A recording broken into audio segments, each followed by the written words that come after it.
Hello दोस्तों, स्वागत है आप सभी का हमारे YouTube channel A B creation में। दोस्तों, शुरुआत करेंगे आज के उत्तराखंड सामान्य ज्ञान की। पहला क्वेश्चन हमारे पास दिया गया है। टिहरी परियोजना का 1000 मेगावाट का प्रथम चरण कब चालू किया गया?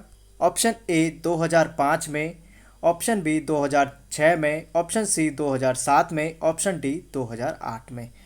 तो दोस्तों, टिहरी परियोजना का 1000 मेगावाट का प्रथम चरण कब चालू किया गया?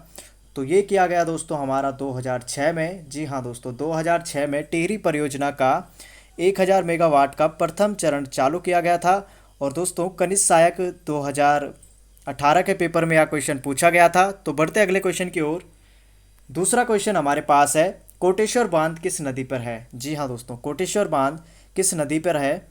पीसीएस मेन 2009 के पेपर में दोस्तों यह क्वेश्चन पूछा गया था। और इसके जो ऑप्शन हमारे पास दिए गए हैं, ए अलकनंदा, बी धौली गंगा, सी भागीरथी, डी बिहरी गंगा।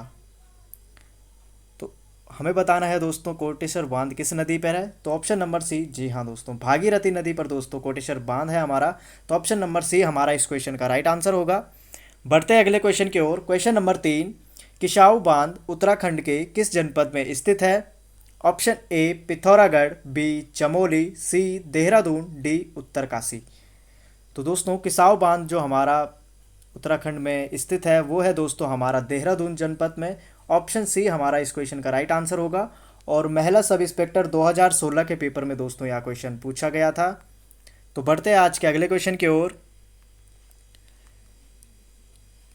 चौथा क्वेश्चन हमारे पास दिया गया है, राज्य में दूसरे राज्यों या केंद्र द्वारा स्थापित जल विद्युत परियोजनाओं से रॉयल्टी के रूप में कितना विद्युत मिलता है? जी हाँ दोस्तों, राज्य में दूसरे राज्यों या केंद्र द्वारा स्थापित जल विद्युत परियोजना से रॉयल्टी के रूप में कितना विद्युत मिलता है? Option A 15%, B 12%, C 18%, D 11%। तो दोस्तों, इसका जो राइट आंसर होगा वो हो जाएगा ऑप्शन नंबर बी। जी हाँ दोस्तों, 12%। राज्य के दूसरे राज्यों या केंद्र द्वारा स्थापित जल विद्युत परियोजनाओं से रॉयल्टी के रूप में दोस्तों उत्तराखंड को 12% मिलता है विद्युत। तो ऑप्शन नंबर बी हमारा इस क्वेश्चन का राइट आंसर होगा।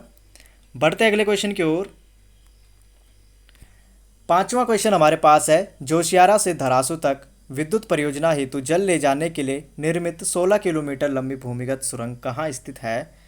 ऑप्शन ए धौली गंगा नदी पर, जी हाँ दोस्तों, धौली नदी पर, बी शारदा नदी पर, सी भागीरथी नदी पर, डी अलकनंदा नदी पर। तो इस क्वेश्चन का जो राइट आंसर होगा ऑप्शन नंबर सी भागीरथी नदी पर दोस्तों जोशियारा से धरासू तक विद्युत परियोजना हेतु जल ले जाने के लिए निर्मित 16 किलोमीटर लंबी भूमिगत सुरंग बनाई गई है। तो ये हमारा इस क्वेश्चन का राइट आंसर होगा ऑप्शन नंबर सी। और ये क्वेश्चन दोस्तों पीसीएस में 2006 के पेपर में पूछा गया था। बढ़ते अगले क्वेश्चन की ओर। क्वेश्चन नंबर 6 हमारे पास है, किस नेता की मृत्यु 1942 में जेल में भूख हड़ताल से हुई थी? महत्वपूर्ण क्वेश्चन दोस्तों, किस नेता की मृत्यु 1942 में जेल में भूख हड़ताल से हुई थी? ऑप्शन ए दौलत राम की, बी नरेंद्र दत्त सकलानी की, सी सिरदेव सुमन की, डी मानवेंद्र सिंह की। तो इस क्वेश्चन का जो राइट आंसर होगा दोस्तों ऑप्शन नंबर सी। जी हाँ दोस्तों, सिरदेव सुमन की मृत्यु दोस्तों 1942 में जेल में भूख हड़ताल से हुई थी। 84 दिन की भूख हड़ताल के बाद दोस्तों इनकी मृत्यु हो गई थी। तो ये हमारा इस क्वेश्चन का राइट आंसर होगा। और दोस्तों पीसीएस में 2003 के पेपर में यह क्वेश्चन पूछा गया था। तो बढ़ते हैं आज के अगले क्वेश्चन की ओर। सातवां क्वेश्चन हमारे पास है, राज्य के दलितों को शिल्पकार नाम देने में निम्न में से किसने अग्रणी भूमिका निभाई थी? जी हाँ दोस्तों, राज्य के दलितों को शिल्पकार नाम देने में निम्न में से किसने अग्रणी भूमिका निभाई थी? Option A Harshdev Oli, B Baldev Singh Arya, C Khushiram Arya, D Jayanand Bharti.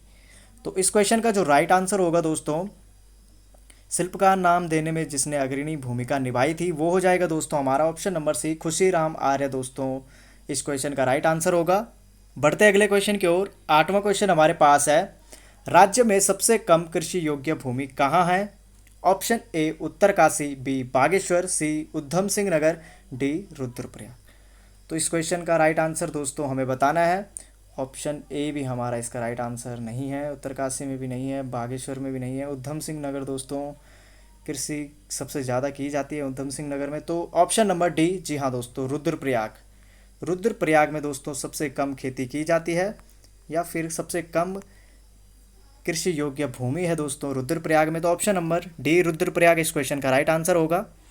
बढ़ते अगले क्वेश्चन की ओर। क्वेश्चन नंबर 9 हमारे पास है, राज्य में सर्वाधिक क्षेत्रफल पर खेती की जाने वाली दो फसलें हैं। ऑप्शन ए गेहूं व चावल, बी गेहूं व गन्ना, सी गेहूं व आलू, डी गेहूं व चना। तो दोस्तों चार ऑप्शन हमारे पास दिए गए हैं। ऑप्शन डी गेहूं और चना दोस्तों इसका ये भी नहीं होगा, गेहूं व आलू भी नहीं होगा दोस्तों। ऑप्शन नंबर ए, जी हाँ दोस्तों, गेहूं व चावल दोस्तों राज्य में सर्वाधिक क्षेत्रफल पर खेती की जाने वाली दो फसलें हैं। और उत्तराखंड दोस्तों आपको पता ही है गेहूं व चावल की यहाँ सर्वाधिक खेती होती है। इसके बाद अधिकतर यहाँ गेहूं व आलू की खेती होती है, और उसके बाद दोस्तों गेहूं व गन्ना की भी यहाँ काफ़ी खेती होती है। तो बढ़ते अगले क्वेश्चन की ओर। क्वेश्चन नंबर 10 हमारे पास है, राज्य में व्यापक स्तर पर चाय की खेती को 1835 में प्रोत्साहित किसने किया? Option A doctor Royle, B McLean, C John Smith, D इनमें से कोई नहीं। तो इस क्वेश्चन का जो राइट आंसर होगा दोस्तों वो हो जाएगा रॉयले। जी हाँ दोस्तों, डॉक्टर रॉयले ने दोस्तों 1835 में व्यापक स्तर पर चाय की खेती की शुरुआत की थी, प्रोत्साहन दिया था दोस्तों इसको आगे बढ़ाने के लिए। तो ये हमारा इस क्वेश्चन का राइट आंसर होगा। तो बढ़ते अगले क्वेश्चन की ओर। 11वां क्वेश्चन दोस्तों हमारे पास है, तकनीकी हस्तांतरण योजना के तहत 670 न्याय पंचायतों में फार्मर टू फार्म्स अप्रोच कार्यक्रम शुरू कब किया गया? महत्वपूर्ण क्वेश्चन दोस्तों। तकनीकी हस्तांतरण योजना के तहत 670 न्याय पंचायतों में फार्मर टू फार्मर्स अप्रोच कार्यक्रम शुरू कब किया गया? ऑप्शन ए 2002-3 में, ऑप्शन बी 2003-4 में, ऑप्शन सी 2004-5 में, ऑप्शन डी 2005-6 में। जी हाँ दोस्तों, ऑप्शन एक बार फिर से रिपीट कर रहा हूँ। ऑप्शन ए 2002 व 3, ऑप्शन बी 2003 व 4, ऑप्शन सी 2004 व 5, ऑप्शन डी 2005 या 6। तो दोस्तों इसकी जो शुरुआत की गई थी वो की गई थी दोस्तों ऑप्शन नंबर डी। जी हाँ दोस्तों, 2005 व 6 में दोस्तों इसकी शुरुआत की गई थी। तो ये हमारा इस क्वेश्चन का राइट आंसर होगा, ऑप्शन नंबर डी। तो बढ़ते हैं दोस्तों आज के अगले क्वेश्चन की ओर। 12वां क्वेश्चन हमारे पास है, राज्य में किस जिले में अत्याधुनिक चाय उत्पादन इकाई की स्थापना की गई है? जी हाँ दोस्तों, राज्य में किस जिले में अत्याधुनिक चाय उत्पादन इकाई की स्थापना की गई है? Option A Nainital, B Almora, C Bageshwar, D Pithoragarh. तो दोस्तों इसका जो राइट आंसर होगा बागेश्वर दोस्तों इसका राइट आंसर होगा, ऑप्शन नंबर सी। राज्य में किस जिले में अत्याधुनिक चाय उत्पादन इकाई की स्थापना की गई है? तो वो जिला दोस्तों हमारा है बागेश्वर। तो ऑप्शन नंबर सी इस क्वेश्चन का राइट आंसर होगा। बढ़ते अगले क्वेश्चन की ओर। 13वां क्वेश्चन हमारे पास है, मेथा फसल की रोपाई का समय क्या है? जी हाँ दोस्तों, मेथा फसल की रोपाई का समय क्या है? ऑप्शन ए 1 से 15 जून, बी 1 से 15 सितंबर, सी 15 से 30 नवंबर, डी 15 से 30 जनवरी। तो इसका जो राइट आंसर होगा दोस्तों 15 से 30 जनवरी, ऑप्शन नंबर डी दोस्तों मेथा फसल की रोपाई का समय है। और दोस्तों ये मेथा जो फसल है दोस्तों इससे दवा से लेके ब्यूटी प्रोडक्ट्स और खाने पीने की चीज़ों में दोस्तों इसका इस्तेमाल किया जाता है। और दोस्तों भारत इसका सबसे बड़ा उत्पादक देश है। जी हाँ दोस्तों, भारत मेथा फसल का सबसे बड़ा उत्पादक देश है। और ये फसल दोस्तों नकदी की फसल में शुमार है।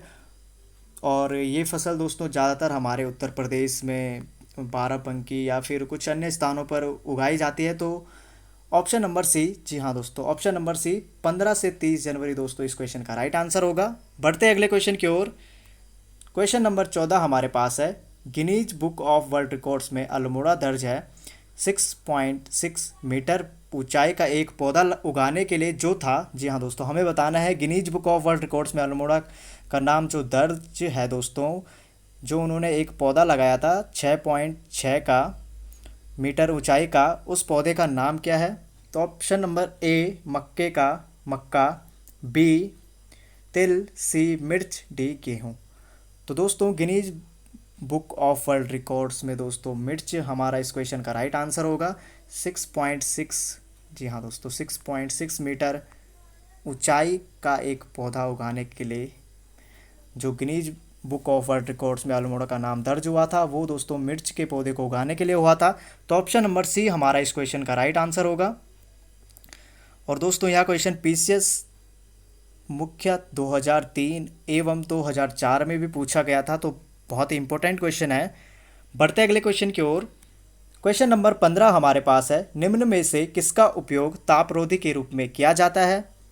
ऑप्शन ए जिप्सम का, बी गंधक का, सी एस्बेस्टास का, डी सेल खड़ी का। जी हाँ दोस्तों, निम्न में से किसका उपयोग तापरोधी के रूप में किया जाता है? ऑप्शन ए जिप्सम, बी गंधक, सी एस्बेस्टास, डी सेल खड़ी। तो इसका जो राइट आंसर होगा दोस्तों, ऑप्शन नंबर सी। जी हाँ दोस्तों, एस्बेस्टास दोस्तों इस क्वेश्चन का राइट आंसर होगा।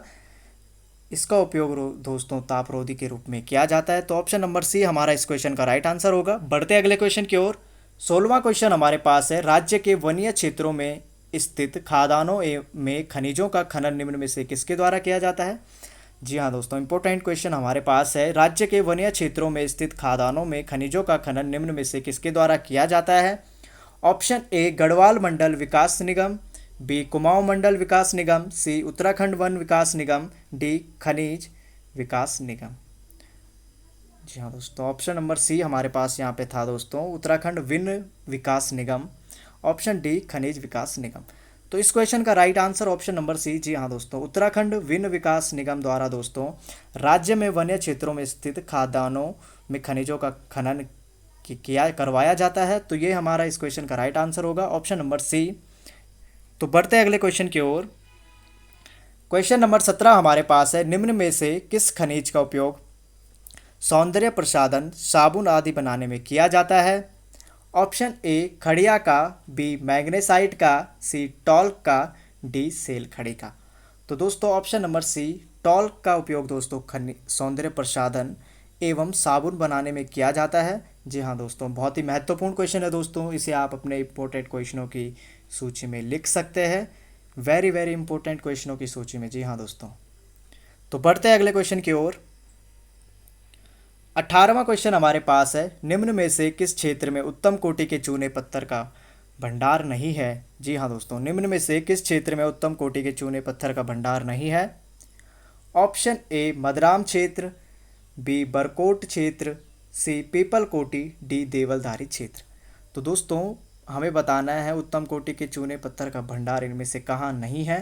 तो ऑप्शन नंबर डी। जी हाँ दोस्तों, देवलधारी क्षेत्र में दोस्तों चूने पत्थर का भंडार नहीं है। तो ये हमारा इस क्वेश्चन का राइट आंसर होगा।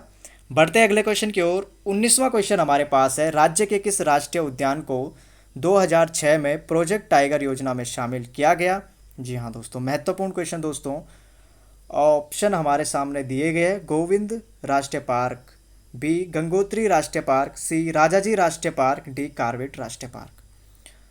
तो दोस्तों इस क्वेश्चन का जो राइट आंसर होगा वो हो जाएगा हमारा ऑप्शन नंबर सी राजाजी राष्ट्रीय पार्क। दोस्तों इस क्वेश्चन का राइट आंसर होगा। जी दोस्तों, राजाजी राष्ट्रीय पार्क इस क्वेश्चन का राइट आंसर होगा। राज्य के किस राष्ट्रीय उद्यान को 2006 में प्रोजेक्ट टाइगर योजना में शामिल किया गया था? तो वो दोस्तों हमारा शामिल किया गया था राजाजी राष्ट्रीय पार्क को। तो ऑप्शन नंबर सी हमारा इस क्वेश्चन का राइट आंसर होगा।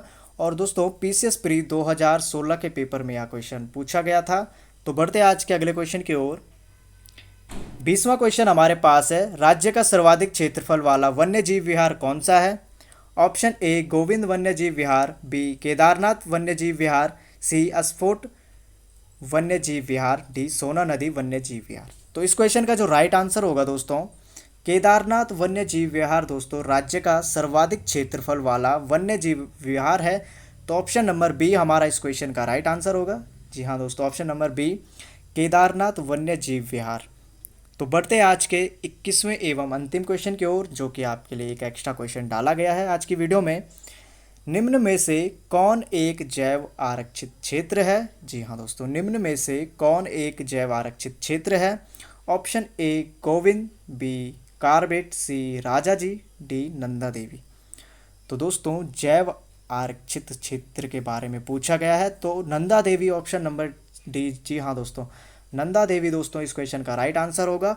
और पीसीएस प्री 2012 के पेपर में भी दोस्तों यह क्वेश्चन पूछा गया था। तो महत्वपूर्ण क्वेश्चन दोस्तों। इसी प्रकार दोस्तों आज के उत्तराखंड सामान्य ज्ञान का यह सेशन यहीं पे समाप्त होता है। आई होप आपको सभी क्वेश्चनों के आंसर अच्छे से समझ में आ गए होंगे। किसी भी प्रकार के क्वेश्चन में आपको अगर डाउट नज़र आता है तो आप हमें कमेंट बॉक्स में कमेंट करके ज़रूर बताइए। तो फिर मिलेंगे दोस्तों आपको एक और नई वीडियो में। तब तक के लिए दोस्तों thank you, thank you, thank you.